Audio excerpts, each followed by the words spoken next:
Nanomboka ny taona enina sy roa arivo no efa niasa teto Tolagnaro ny orinasa Sodexo izay mpiara-miombonatoka tamin'ny orinasa QMM amin'ny alalan'ny fampisakafoanana ireo mpiasany ity orinasa ity. Nivelatra izany fiara-miasa izany ankehitriny amin'ny alalan'ny fanaovana asa soa ara-tsosialy ary efa ho 20 taona ity orinasa ity no mirotsaka amin'ny fanentanana ny mpiara-belona momba ny ady atao amin'ny tsy fanjari-tsakafo sy ny tsy fampitsakafo ary ny fahadiovana. En fait, on a prévu sur toute la journée de distribuer plus de 1500 goûters à tous les enfants.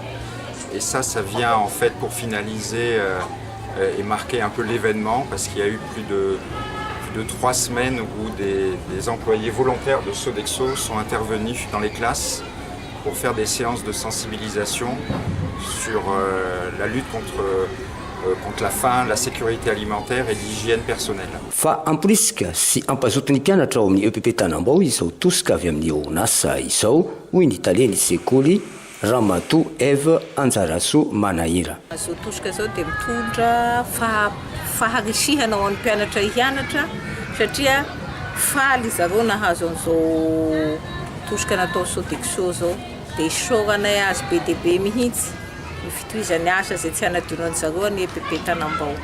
Misaotra indrindra ny Sodexo nanao zao asa izao. Misaotra ny Sodexo nanome goûter anay an'izao. Nisy ny fanontanan'ireo mpianatra mba hanasa tanana amin'ny savony mialohan'ny hisakafo.